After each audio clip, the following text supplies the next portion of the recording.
Now, look, let's start with this push by the Business Council of Australia. It wants the federal government to sign up to a 46% or 50% emissions reduction target by 2030.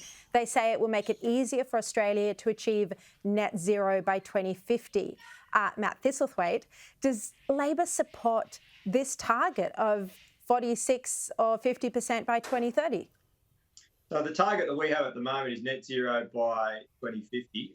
And what we've said is we'll wait and see what happens at the Glasgow conference at the end of the year before we determine a medium-term target. But we are encouraging the government to come up with a stronger target. I think the BCA has done this, Shari, because they realise now that there are business opportunities that are being lost to Australia because we don't have strong enough policies on climate change.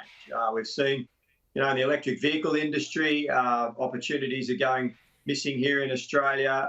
Renewable energy projects are going missing. And the business community's worked out that international capital is starting to flow to other countries. Australia's missing out. That's job opportunities that are going. And they want to see those job opportunities here in Australia through renewable energy projects. I find it fascinating that, we're potentially 6 months or less out from an election and Labor doesn't have a policy on any medium target or what to do by 2030. Matt Canavan, the federal government campaigned against Labor's climate targets at the last election, but now even your leader of choice, Barnaby Joyce, seems to be on board. Are you comfortable with this? Are you, as a national senator, are you comfortable with Barnaby Joyce supporting Scott Morrison on a climate change net zero target?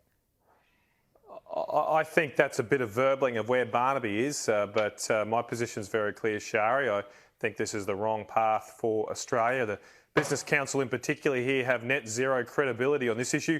Just two years ago, the Business Council of Australia was saying that a 45% reduction in emissions would wreck the Australian economy. And now they're saying it'll create 200,000 jobs. I mean, that is just completely ridiculous. This modelling that they apparently have done has not been released. They released a glossy report the other day. Half a page of it is devoted to describe the modelling. There is no detail of the assumptions. I've done economic modelling before, and the old adage is true. You ask an economist what 2 + 2 equals, they'll turn the shades a little bit, whisper in your ear, how much would you like it to equal?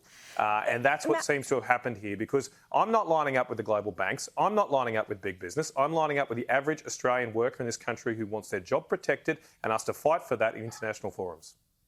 Matt Canavan, if I've done a bit of verbling there and misrepresented Barnaby Joyce's position, what is your understanding of his position and where he stands on this issue?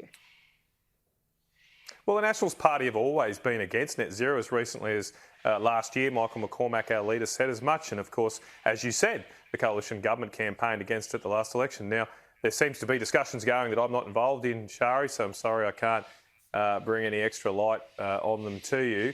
Obviously, governments from time to time discuss policies, change positions. But as I said earlier, I don't think it's tenable that we as a coalition adopt a net zero emissions target when we, like the Business Council, said only 2 years ago that a net zero emissions target by 2050 would be a wrecking ball through the Australian economy. Indeed, the modelling we did at that time and released would cost 300,000 jobs.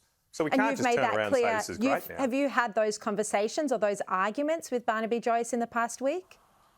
Absolutely. I've spoken to lots of my coalition colleagues on these points, and I'm not going to tell you what they said. I mean, I'm happy to tell you what I said, but I don't reveal private conversations, except to say I'm not involved in most of these discussions. I'm a mere backbencher, Shari, but I am fighting for the average Australian worker because we've got so many great jobs up here in central Queensland. Things are going so well for our beef sector, our coal sector. Why should we stop people growing more cattle? Because they emit a lot of methane, so they're in the gun.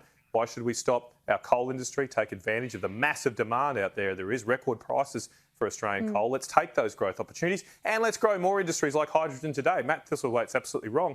We just had a major announcement today of Twiggy Forrest investing in hydrogen in Gladstone, just down the road from where I am. So obviously people are doing that. I just don't think the global bank should be in charge of what we do here in Australia. We should be in charge of what happens here in this country.